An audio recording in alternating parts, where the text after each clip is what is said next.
UFC 326 just finished up, and I'm going to go through every single fighter on this card and give their performance a ranking based on how they looked in the octagon, starting with our very first category called UFC Debut. Pretty plain and simple. This category represents UFC fighters who are making their debut that simply looked like poo out there. Okay? First up, we got Rafael Tobias. He's a young guy. He has a bit to learn. I would say even a lot to learn. Like, hey, I'm a good grappler. I should try to work in the grappling. I should try to get a takedown. I can win this fight if I take this guy down. But you didn't take him down. You barely shot a takedown until round 3, and you arguably won the round. Hello, let's do that a little earlier next time, okay? UFC debut. Next up, Luke Fernandez. I mean, hey, it was a good start. He was piecing up Rodolfo Bellato on the feet. He was landing good shots. He was getting the better of him on the feet. And then he eats one shot and goes down, out cold, done. That's it for the guy. Can't be doing that on our debuts here. UFC debut. Next up, we got the narrow clavicle category. Obviously, this goes to the one and only Cody Durden. No, I'm kidding. This is the expectedly bad category, and Cody Durden belongs in both of these categories, but these are fighters that we kind of expect to look like shit out there. You know, we see their name on the card, we're like, he's probably going to lose. You know, it doesn't really matter who they're against. We look at them, we see their name, we're like, yeah, not going to be great. Or they just look bad doing it, okay? They could win, but we're like, still look like shit. Cody Durden's that guy. He could win, but it's like, what are we doing? Like, you still didn't look great. And Cody Durden pissed me off so much in this fight. Gets taken down, gets controlled, can't get back up, and he just puts his hands in the air like he's pissed. Buddy, do something about it then. You can't get pissed at the opponent because the situation you're allowing yourself to be in. Hello? Oh my God, this guy pisses me off. I hate watching this guy fight so much, dude. He fires me up. Just looking at him makes me mad. Okay, next guy we got Ricky Turcios. I mean, starting a fight stomping and yelling at your opponent as an intimidation factor is certainly a choice. I would probably never do that again. Because getting slept out cold shortly after doing that is simply one of the most embarrassing things that can happen to you. And if we just skip that part where you're cringe as fuck, you're doing a lot better, okay? You're doing way better. Let's never do that again, ever. We kind of expected him to not look great, and not look great is what he looked like, okay? Not a great performance from Ricky. Cody Brundage. I mean, if there was a category that fits Cody Brundage perfectly, it's expectedly bad. You can't even judge Cody Brundage on his fights because he's just going to look worse than he did last time. There's something about him where every time he goes into the ring, it's like, you're going to look like you don't want to be there. Do you want to fight? He could have won that fight against Dante Johnson today. He just gave up on himself. The guy just let himself go out there. He was like, you know what? I'm like tired. I'm done. I don't want to fight anymore. And then split decision? Split decision for this guy? After doing what? I'm sorry, what did he do?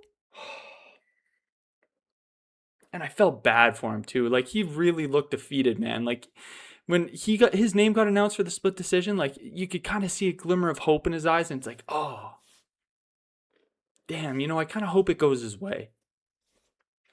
Hell nah. Hell nah. And tell me one Cody Brundage fight where he doesn't get fouled. That's like kind of a weak foul where you're like, I don't know. But he gets eye poked, knee in the nuts, head kicked when he's down, knee when he's down, every single fight. It's guaranteed. Anyway, expectedly bad, Cody Brundage. Reineir de Ridder. Now hear me out. There's never a Reineir de Ridder fight where we're like, wow, he looked good. Like, he could win. Okay, the Bo Nickel one is like a complete squash of this whole idea. But think of Robert Whittaker, that fight, for example. RDR, he won. But I would say the whole fight, he didn't look good. Like, we expect him to look bad out there. It's kind of like a DDP. Like, he might win the fight, but he's going to look terrible doing it. Like, these guys kind of fit the bill. I don't think RDR is a bad fighter, but I expect him to look bad when he's fighting. This is the category for him. Tonight, he looked bad. He looked slow. Chin as high as ever. Didn't really have a whole lot of success in the grappling. Naked takedown stuffed. He was landing shots, slow ass motion.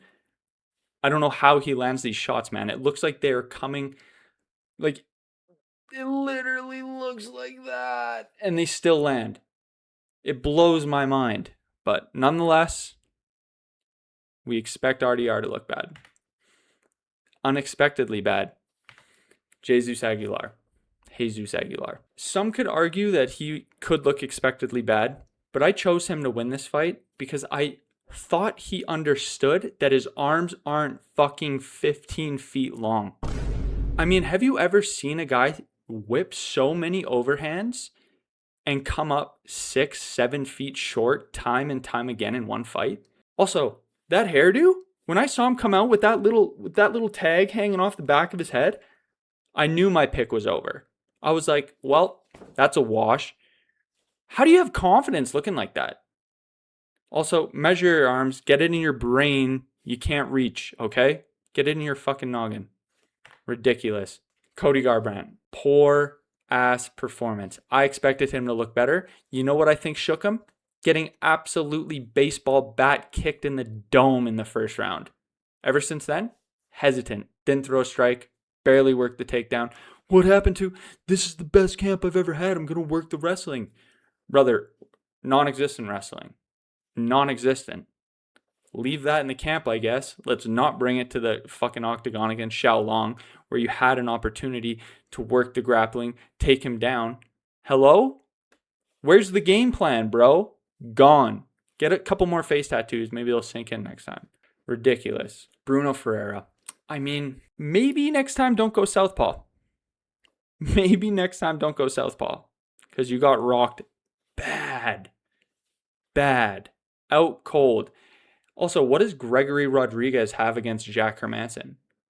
Because he slammed the fucking face out of that guy when he was very clearly unconscious on the canvas. He let up with Bruno Ferreira. He didn't want to hit him again, but Jack Hermanson, bro, he wanted to kill him. He wanted to kill that guy that night. But hey, I expected more out of Bruno Ferreira. I expected him to be a little quicker. He looked good in the first part, and then he got caught, and he got put out bad. And it was unexpectedly bad for me to see that happen to Bruno Ferreira. Michael Johnson. I mean, this is kind of a tough one because at the end of the day, Michael Johnson either sleeps you or gets slept. But we kind of expected him to sleep Drew Dober in this fight. At least I did. So, because he got slept, unexpectedly bad performance, I'd say. Unexpectedly bad. To be fair, we know Drew Dober has a type, but I still expected more out of Michael Johnson in this fight. Xiaolong. This is a new category called I lost, but I won. What does that mean? Well, hello, Xiang. If you knee a guy in the nuts and then kick him square in the nuts 10 seconds after, and then knee him in the nuts again, hello? Yeah, 2 points. See you later. You win this round, you lose this round. Like, come on, brother.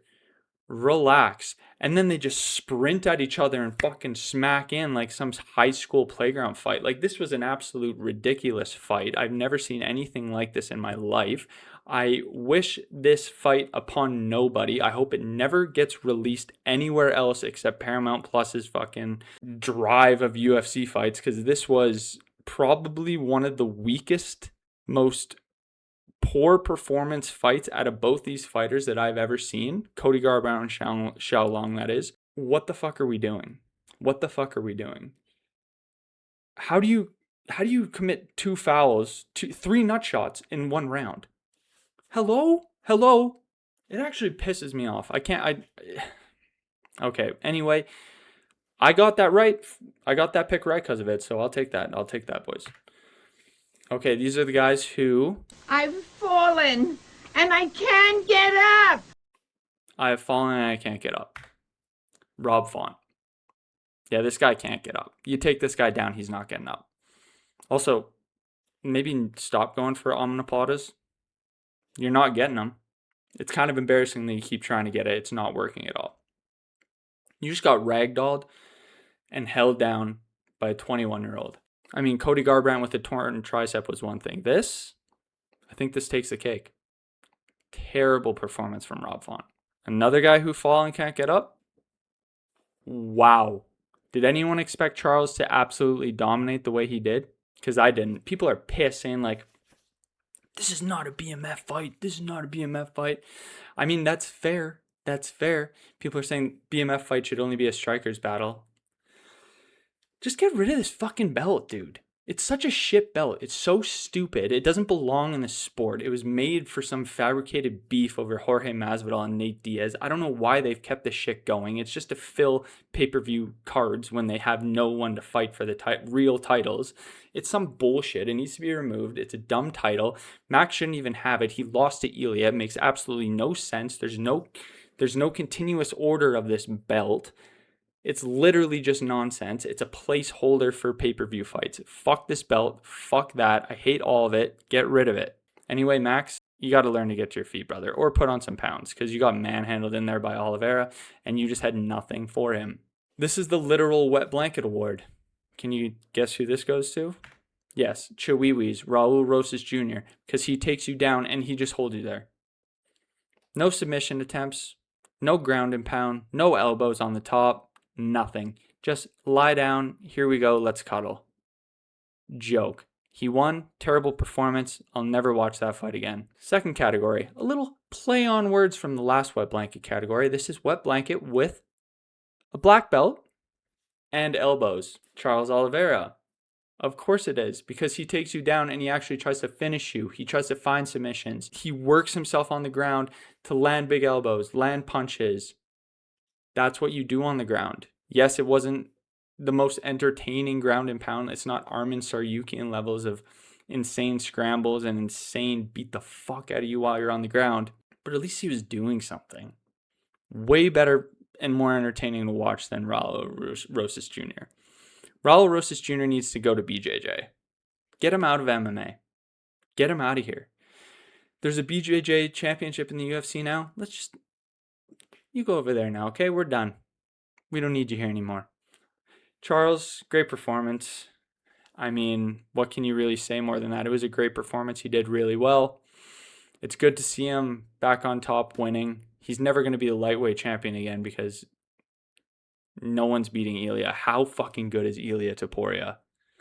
Max had no chance to get up. Ilya Topuria reversed Charles Oliveira and put him in a crucifix. Hello? Holy shit, dude. This guy's insane.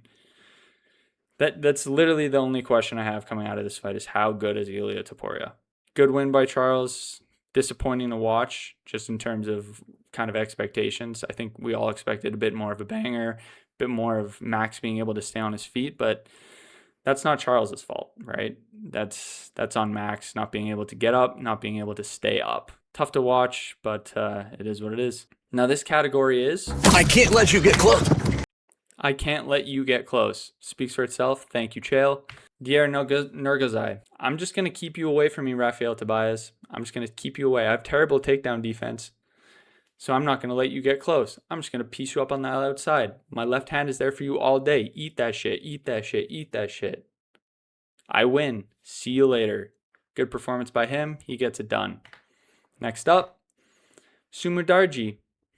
Great performance by him. He understands how long his arms are and that he has to keep Jesus on the outside. Keep him on the outside. Big teeps up the middle. Big kicks. Leg kicks. Jab, jab. Straight. Beat you up. Hopefully, Jesus, you cut that shit off, bro. Hopefully you cut that shit off. Because that's disgusting. I never want to see that again. Truly, that was awful. Good performance by Sumu. He looked really, really sharp out there. Good to see him get a win. Aguilar, measure those boys, please. Caio Borralho, another guy where it's like, hey, I know I can't get taken down, so I'm going to keep you on the outside. Jab, jab, big leg kicks, body kicks, teeps. Keep RDR on the outside. Hey, look what happens. Good things. I get the win. Good performance by Caio. He calls out DDP Dricus. I'm sorry, you're not beating Dricus. You are not beating Dricus like that.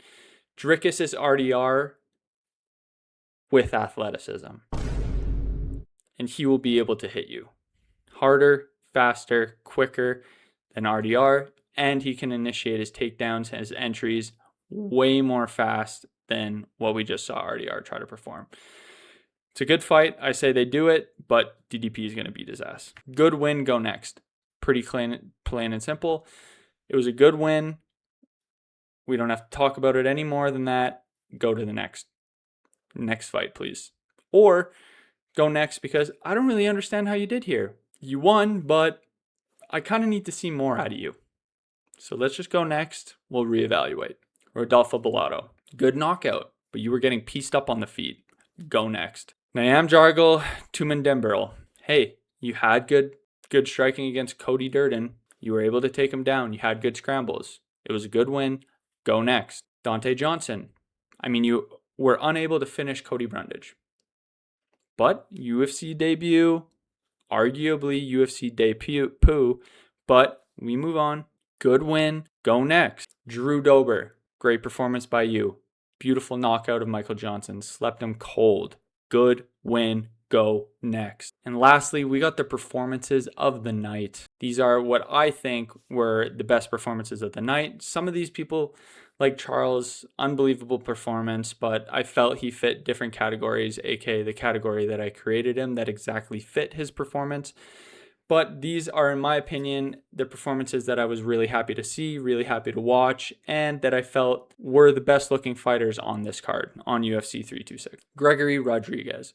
Great to see him get that win back against Bruno Ferreira. He looked so much more composed in there, so much more calm. He had way more patience. He was picking his shots, and he landed a beautiful right hand over the top, right on Bruno's chin as he was switching to southpaw. Boom, right on the chin, puts him out cold, and he didn't smash his face after he saw he was unconscious. Good self-control. Small claps for Gregory. Good performance by him. I hope he got a bonus. Next up, and in my opinion, the performance of the entire card, probably the most entertaining performance as well, both on the striking and on the ground. Alberto Montez. Ilia Topuria looking like motherfucker. This guy had really nice striking against Ricky Tercios. He did really well. Good elbows. Just all around very composed for his UFC debut. He didn't look rushed in there. He didn't look like he was scared under the bright lights, unlike Patchy Mix. He looked really good. And how fast he snatched up that anaconda choke was something else. So tight. I honestly didn't even realize Ricky Tercios went out cold. And when the ref was stopping it, I'm like, oh, whoa, is it done? See, this is why I'm not a ref, bro, because Ricky Tercios might still be getting choked right now.